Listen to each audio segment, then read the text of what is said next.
Our doctor is in, Doc Edwin Bien, para sa isang oras na naman ng libreng konsultasyon. Perfect mornings! Perfect mornings. Maulang umaga sa'yo. Umaga at matraffic na umaga. At traffic na umaga. Hello there po.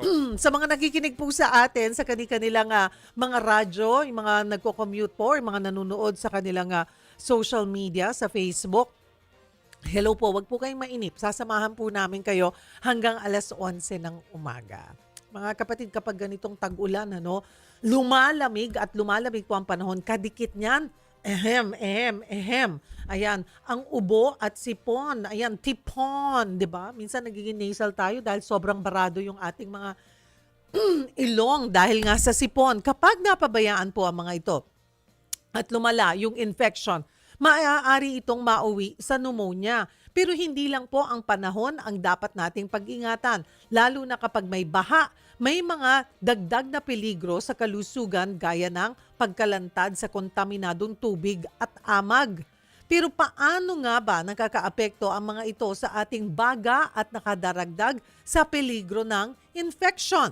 At kapag may pneumonia na, sapat ba ang pag-inom ng tubig at pagpapahinga? O kailangan ba talagang gamutin ito kasama na ang antibiotics sa ilang kaso?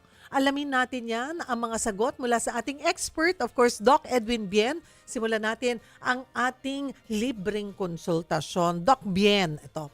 Mahalaga po ang baga sa pagpapadala ng oxygen, di ba, sa ating katawan. Pero paano naaapektuhan ang function nito kung nagkaroon na ng pneumonia? Ano ang nangyayari? Napakalaki. And in fact, yan ang kinakatakot namin mga doktor sa emergency room. No? Kapag nakita namin na positibo sa pneumonia ang isang tao, lalo na kung bata ito, at nakita namin ito through an x-ray, automatic pinapa-admit na namin ito.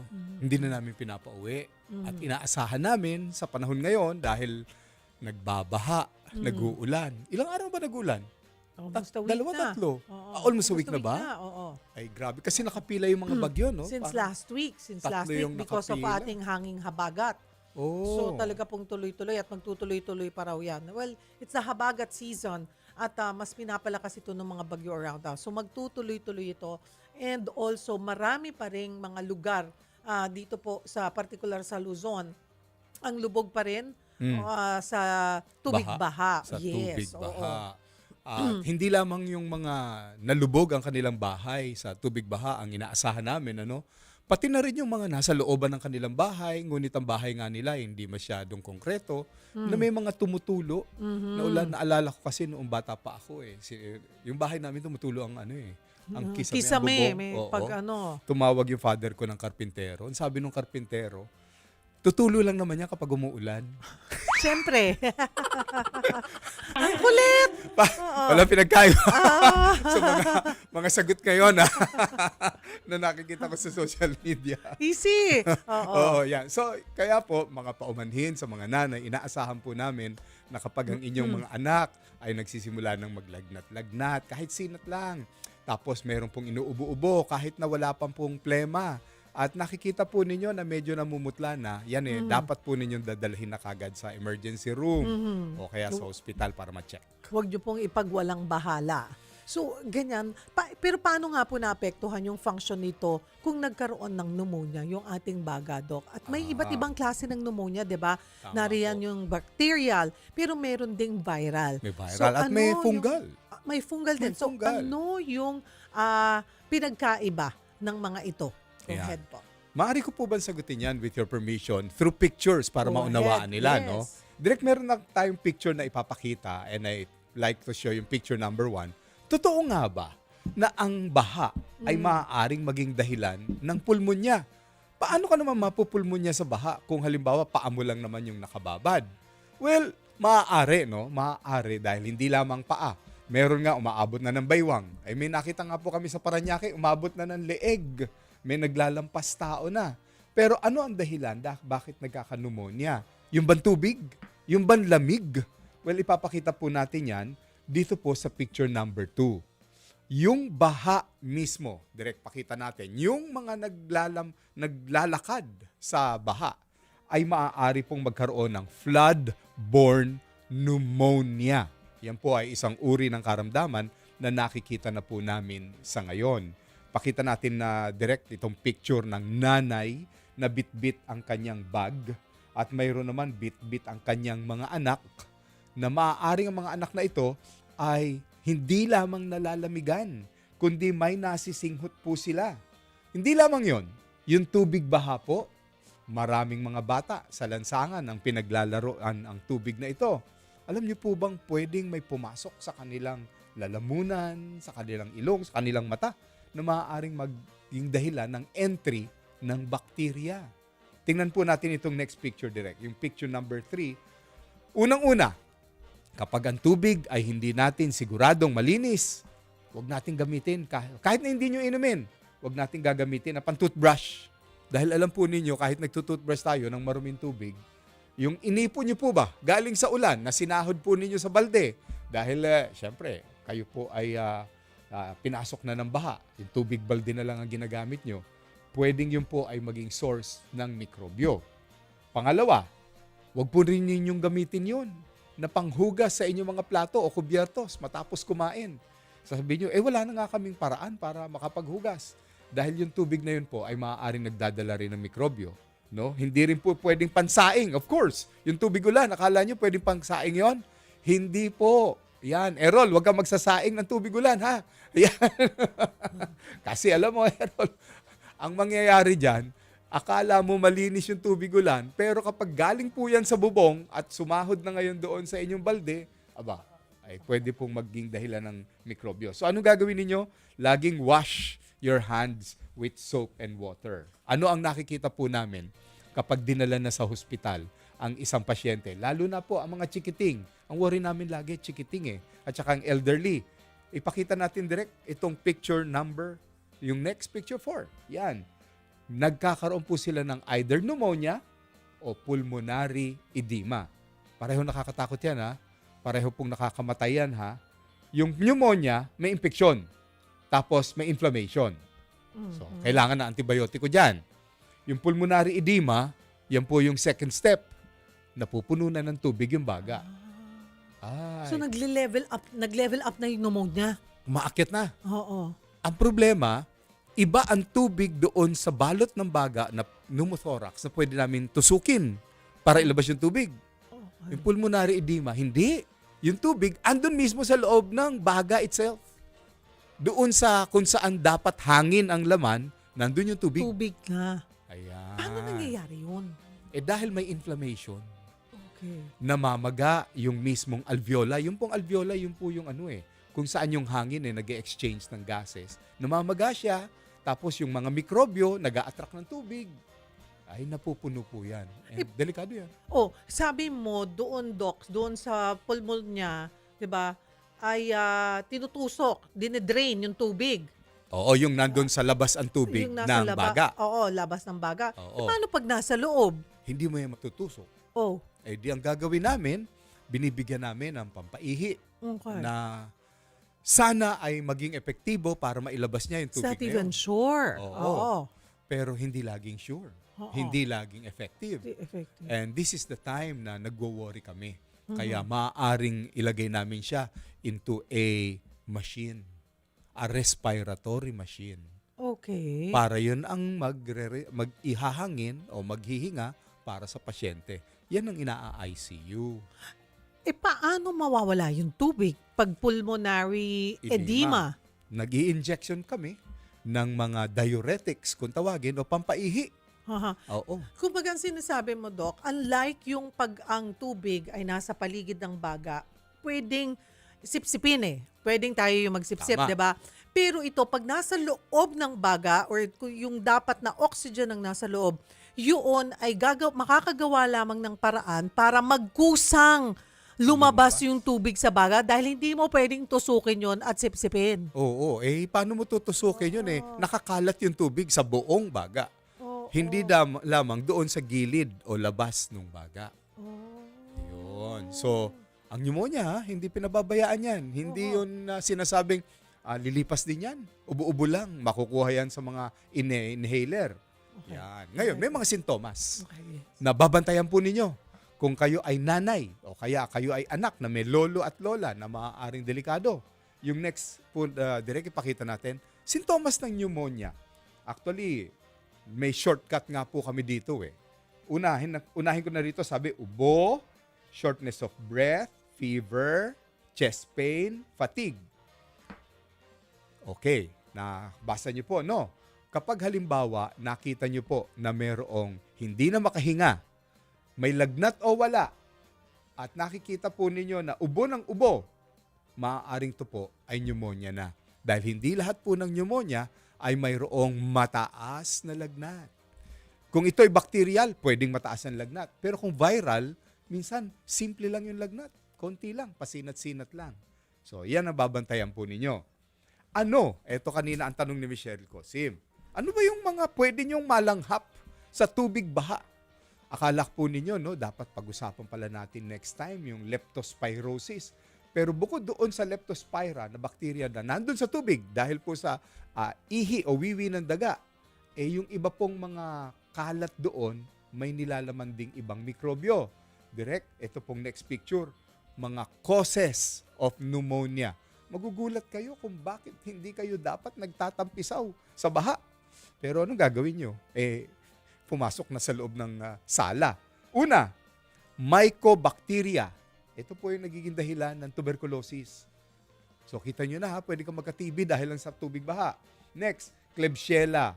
Bacteria yan. Streptococcus. Naku, matindi po yan. Next, sa viruses. Ito po, influenza, RSV, coronavirus. Hindi lahat ng coronavirus ay COVID. Maraming coronavirus po bago pa dumating itong COVID na ito. Ito, matindi yung fungal. Ang hirap po gamutin ito. Hindi nakukuha ng antibiotic to. Antifungal ang binibigay namin na napakamahal po. Aspergillus at saka histoplasma. Sino mga kadalasang na-expose dito?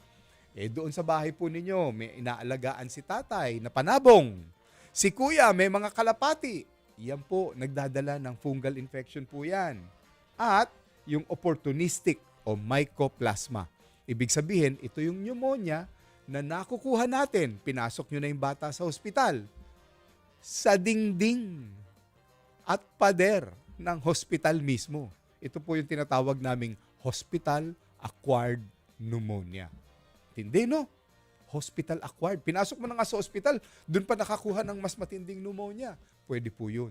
Okay. Ngayon, ano yung mga nakikita natin na mga parte ng baga na binabantayan ng mga doktor? Tingnan po natin ito. Ayan. Sana po ay may natututunan kayo, hindi naman ginagawa nating very difficult na medical lang talakayan, no? Direct ipakita natin yung next. Alam po ninyo, yung loob ng baga, meron kaming tinatawag na mga alveoli. Yan, no? Yung nasa taas. Yung tanong kanina ni Miss Cheryl, saan na pupunta yung tubig kung hindi dun sa gilid ng baga? Nandun po, sa picture sa baba. Nakikita niyo yung picture sa baba? Ito po, ayan, yan. Ayun, no? Nandun yung tubig mismo sa loob ng alveoli. Hindi po yan kayang idahak. Hindi po yan kayang iubo. Yan ay nagiging dahilan para sisinghap-singhap yung pasyente natin. Kaya may stages po kami, ha? Papunta na po tayo sa huling bahagi kung paano natin matutulungan ng taong may pneumonia. Stages 1 po, pakita natin direct. Ito, number 1, congestion. Nagsisimula pa lang magtubig. Number 2, hepatization. Yung tubig nandun na sa kalahati ng baga. Number 3, yung tubig po ay parang naging permanente na. Hindi na umaalis doon sa loob ng baga. And number 4, kung papala rin, maaaring mawala o resolution. Pag in-x-ray namin, ito po yung nakikita natin. Tingnan natin yung x-ray direct. Ayan, tingnan natin yung kaliwa. Normal po yung x-ray sa kaliwa, bandang itaas. Yan, normal. Tingnan nyo yung kaliwa sa ilalim, viral. Alam nyo, pag viral pneumonia, hindi pa dapat bigyan ng antibiotic yan eh. Dapat yan supportive mechanism. Binibigyan namin ng pampatunaw ng mga plema, etc. Pero itong viral pneumonia, nag-a-attract ito ng kapatid niyang bakterya. Yung streptococcus na ikwento ko kanina, yan po, yung nandun sa kanan, sa bandang taas, bacterial pneumonia. Paano kung hindi po ninyo naagapan ng tamang gamutan? Naunawaan ko po, halimbawa, malayo din yung ospital sa inyo, o kaya nag-aatubili kayo dahil sa gastusin. Pero yung kanan sa bandang ibaba, ito po yung sinasabi kanina ni Miss Cheryl, pulmonary edema. Kita niyo po ba? Kulay puti na yung baga. Dapat itim yung baga kasi hangin ang laman. Halos wala na pong makitang hangin. Puro tubig na lang. So, yan po. Kailangan ng tama na gamutan. Ang gamutan po dyan, antibiotiko. Alam niyo po bang ang antibiotiko na ini-iniksyon po namin sa pneumonia kung magkano ang halaga? Isang turok, 2,000. Wow. 3 beses sa maghapon. 6,000 antibiotiko. Grabe. Next picture, direct ipakita mo nga yung iniksyon na yun. Kaya iniingatan po namin na wag po kayong umabot dun sa punto na kailangan nyo na pong by injection ang antibiotiko. Sana doon pa lang sa mga iniinom pa lang, hindi pa iniiniksyon. Pero ano magagawa natin kung sumapit na po tayo sa puntong ito? So, first of all, prevention is the best form of cure. Huwag po nating hayaan na nakababad sa tubig, lalo na ang mga bata o ang matatanda. Tutuyuin po natin sila. Huwag po nating hayaan na nagtatampisaw po sila para maglaro sa tubig. May nakikita po ako sa social media na sumisisid pa ng mga bata, ginagawang swimming pool. Hindi po tama dahil bagamat parang masaya, ito po ay maaaring mag-attract ng mikrobyo. May mga kalalakihan, doon pa nagiinuman kung saan may baha, nakababad po ang kanilang katawan sa tubigan. Yan po ay maaaring maging cause din ng pneumonia kahit gaano pa ka macho yung inyong asawa. Dahil eventually, pneumonia can lead to pulmonary edema and edema can lead to death. So, ingat po tayo. Doc, balikan lamang po natin ng kaunti yung kaninang mga senyales, sintomas na posibleng ito po ay nagsisimula ng pneumonia at pasintabi rin dun sa kumakain kasi di ba ubo, sipon, kasama yon. Yung plema, nakikita ba rin sa klase ng kulay ng plema kung possible na pneumonia yon? Meron kaming tinitingnan na kulay, no? Yung kulay puti o transparent, kulay dilaw at saka kulay green. Siyempre, the more color green it is, mas delikado, nagiging bacterial. Minsan nga, kulay pula pa yung plema. May bahid ng pula na eh. So that means may sugat na nangyayari doon sa loob na ng baga. Okay. Again, ulitin lamang po natin yung mga senyales, sintomas na pwede pong na dapat bantayan. Okay. 3. Nung nag-aaral ako, ito pina-memorize na sa amin. Nagusto ko po, bagamat English ito, tandaan niyo po to. FCD. Fever, cough, difficulty breathing. Yung 3 yon, lagnat, ubo, at hirap huminga, takbo na po yung bata sa emergency room. Oo. Kadalasan mga bata at elderly kasi ang tinatamaan. Yes. Pero hindi tayo safe. Tayong lahat ay nandoon yung chance na mag-develop o magkaroon po ng pneumonia. Huwag tiisin yung parang hinihingal ka na, kinakapos ka na sa paghinga, diba? Okay, nabanggit nyo rin kanina yung pag-inom ng antibiotics. Sa lahat ba ng pagkakataon talagang antibiotic? Actually, hindi. Oo. Kasi may viral pneumonia. Yes, ayun Oo, nga. meron ding fungal pneumonia. No? Pero kasi ang available dito sa ating merkado, binibigyan sila ng doxycycline. Generic na antibiotic yon. Pero that is more para sa leptospirosis. Yes, oo. Oo. So, well, nagbibigay na rin po kami ng antibiotiko kung sa tingin namin meron siya ng 3, fever, cough, and difficulty breathing. Ayun, naalala ko tuloy. Kasi sabi nyo nga, yung may direktang epekto ang baha sa pagkakaroon ng pneumonia. Pero paano, Dok, yung hindi makaiwas sa baha? Yung talagang, ayan, exposed sila. Yung bahay nila, nandun, they want to stay sa loob ng bahay nila kahit may evacuation center, ayaw nilang iwan, so exposed sila sa baha, araw-araw sumusuong yan. Yung mga, naalala ko rin tuloy yung gadagat na basura na nililinis ngayon dyan sa may boundary ng Pasay at Parañaque, nasabi aabutin daw ng 1 linggo yata ayon kay DPWH Secretary Vince Dizon na malinis yun.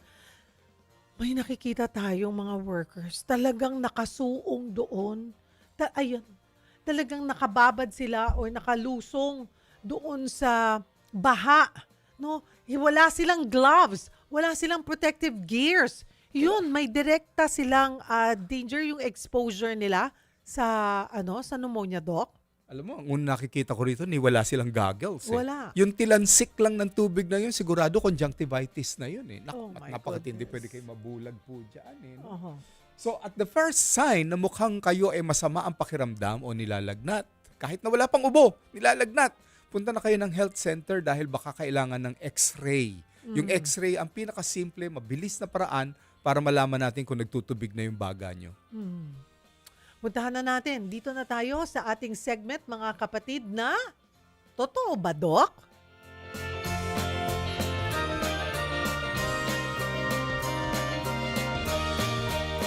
Totoo ba, Doc Bien, nakakahawa ang pneumonia? 100%. Dahil kadalasan ito ay dahil sa mikrobyo. Isang pneumonia lang ang hindi nakakahawa. Yung aspiration pneumonia. Yung pinapakain po ninyo yung tao nang nakahiga dahil yung kama po nila ay hindi na itataas. Ganyan na nangyari sa kapatid ko. Nadinig ko nga Aspiration kanina, pneumonia. kailangan itaas yung kama niya. Oo. Eh. Oo, dahil nga wala siyang kakayanan na umupo mag-isa. Oo. At yun yung nakita. It was the hardest Oo, hirap part yun. of my life na talagang I have never cried so much in my entire life while praying Nakita to mo save hirap my siyang huminga. brother. Oo. Tsaka alam ko kabisado ko yung yung nakikipagharutan siya, natawa Oo. ng tawa na nahihirapan siya ng huminga. Oo. Sabi ko, hindi, it's different. Buti na lang nasa loob na siya ng ospital noon. Nakita mo, Kasi nangingitim yung labi nagfi-fever niya. na siya. Iba yung hinga niya. Iba yung hinga. Iba yung hinga Yun niya. yun eh. Aspiration Nagkataon pneumonia. na puno yung ICU. So sabi ko, do everything. They created like a small ICU inside his room. Kasi talagang Parang oo. malinis. Aseptic technique. Oo, tapos and then also the antibiotic na ginamit. Oo. Oo. At Injectable talaga. babantay yun. Ang hirap doon ay hindi lahat ng antibiotics. Yung parang ito, nakikita ko nga, napipicture ko na ayaw nyo umabot sa pulmonary edema. Mm-mm. Kasi di ba antibiotics na yan na Mabigat. matindi Oo. na yan. Pero ang mahirap is, tinitingnan pa yan o obserbahan kung that combination of antibiotic will work. Kung Kung bagay. hindi, Oo. hahanap na naman ng bago, ng Oo. iba na namang antibiotic. Ang pinaka nakakatakot ay pag-resistant ka, diba? Oo. Kaya do not self-medicate. Never. Never kayo mag-self-medicate. Buti na lang ngayon, we're more strict, ano? Sa Talagang antibiotic. hindi na nangyayari. Dati over the counter lang ang antibiotic eh. Aminin natin, konting ubo. Amoxicillin. Antibiotic kagad ang tinitira, di ba? Amoxicillin. Ang mahirap Ginagawang pa doon, candy yan. magte-take ka ng antibiotic, okay, sasabihin sa'yo ng doktor, mag-take ka for 1 week. Kunwari, once or twice a day, diba? 1 week. Pag on the 3rd day, ay maayos ka na, hindi na Hindi na. iniinom. No. Kung ilan, kahit na you're feeling better, pag sinabi ng doktor, 5 days, 5 days. Pag sinabing 7 days, 7 days. Tama. Tapusin po ninyo. Para din makaiwas kayo na maging resistant po doon sa antibiotic. Dahil nakakatakot na pagdating ng araw, hindi na kayo tablan ng antibiotic. Actually, may mga ganun. Maraming Halimbawa, gayon sa ngayon, 20 antibiotic, 3 lang ang pwede sa'yo. Diba? Oo. Nakakatakot. Grabe. Okay, isa pa. Totoo ba, Doc? Magkakaroon ng pneumonia kapag natutulog sa malamig na sahig o walang sapin? Hindi naman talaga. Yung pneumonia dahil galing yan sa labas na mikrobyo, no? Pero yung paghiga mo kasi doon sa malamig, ikaw ay nababasa, nagpapababa talaga ng resistensya. So, predisposing factor na pwedeng magka-pneumonia. Totoo ba, Doc? Kapag naligo ng pawisan, ay posibleng magkaroon ng pneumonia? Hindi naman. Yung mga atleta natin matapos maglaro na liligo naman sila. Gaya ba ni Alex Ayala? Kita nyo, napakabango niya. Kasi 'di ba, nung bata tayo, yung mga matatanda, wag ka munang maligo, magpahinga ka muna. Baka malamig yung tubig mo. Mapupulmonya ka na. Yan ang maririnig mo eh. Warm water naman. Ayun, warm water. Mga kapatid, pag-usapan natin ang isang mahalagang bagay na napag-usapan po natin kanina, ang pagprotekta sa ating katawan laban sa infection, kasama ang pneumonia. Alam natin na mahalaga po ang pagpapanatili ng malusog na katawan at ang pagkakaroon ng tamang nutrisyon bilang bahagi ng isang healthy lifestyle.